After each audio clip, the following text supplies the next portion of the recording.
Hello and welcome. Today we're going to explain the income statement. Now, if you're new to accounting or new to finance or business, you need to know that this is one of the three important financial statements. There's the income statement, there's the balance sheet, and there's the cash flow statement. Now, let's explain what the income statement is. It is revenues minus expenses. That's really all it is. The very simple definition of an income statement is all the revenues minus all the expenses. Well, it's a little more detailed than that, but that's really what's happening. Now, we always start with the name of a company, and we always use the name of the statement. So like income statement, sometimes it's called profit and loss statement or P&L. Sometimes it's just called the statement of operations, but everybody will know what it is if you say the income statement. Sometimes P&L, people are used to saying that and they'll know what that is, but statement of operations is not really as common, but sometimes in formal financial statements they'll use the word statement of operations.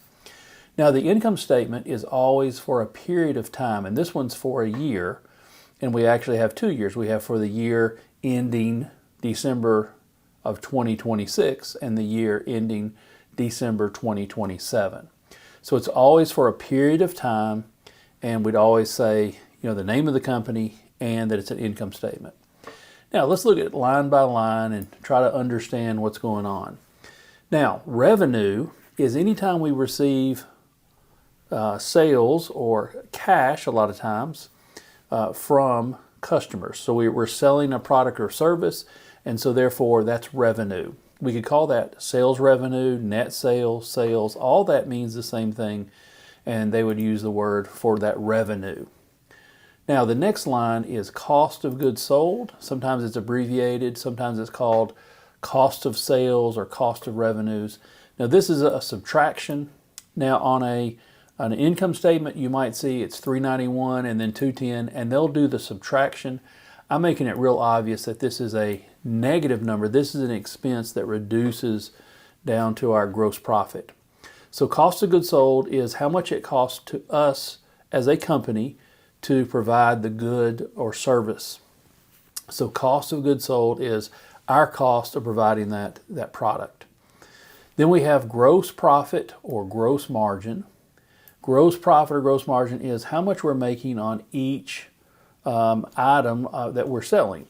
So our revenues minus cost of goods sold, the total of all that would be our gross profit. We want to make a gross profit first, or a gross margin, so we'll end up with a net income or net profit at the very bottom. Now, the next category has long titles here sometimes. Could be selling, general, and administrative expenses. People generally don't say that whole title all the time. They might say SG&A, or they might use a combination of two. They might call it S&A or G&A, and that's just simply the operating expenses. So this is paying our employees and paying our utilities and running our company, all the things you can think of to run our company, rent, things like that. Now, the next category, research and development or R&D, that's pretty self-explanatory. That's what it costs maybe to develop new products. So we might be a technology type company where we're spending money on research and development. Now, one of the things you watch for is if a company needs to develop new products and they start cutting back on R&D, then it means maybe they don't have future products that are in the pipeline that will be coming out. That may be a bad sign that their future products will be limited.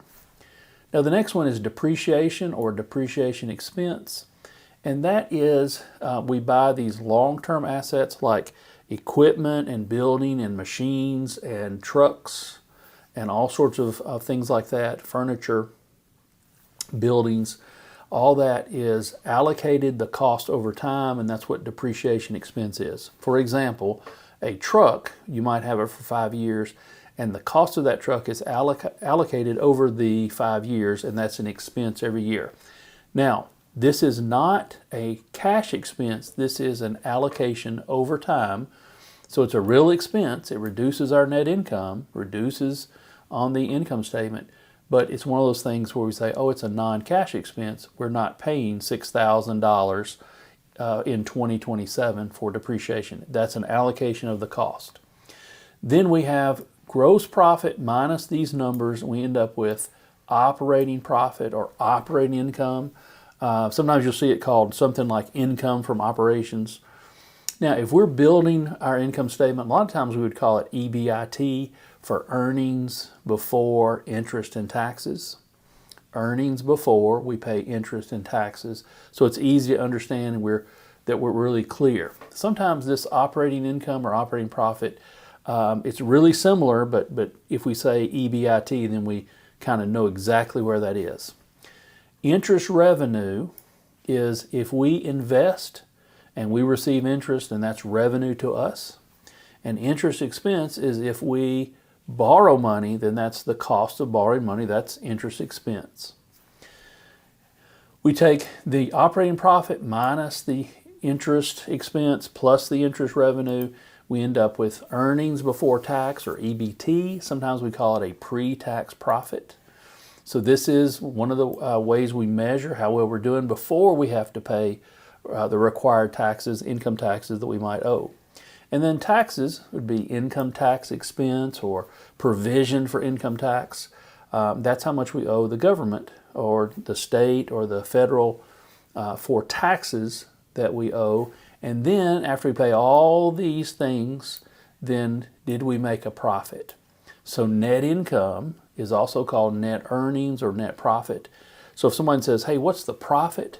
Then you generally would mean, not the gross or not the operating or not the pre-tax. But if they just say profit, then they're talking about net income, net earnings, or net profit. Now, every income statement follows this format.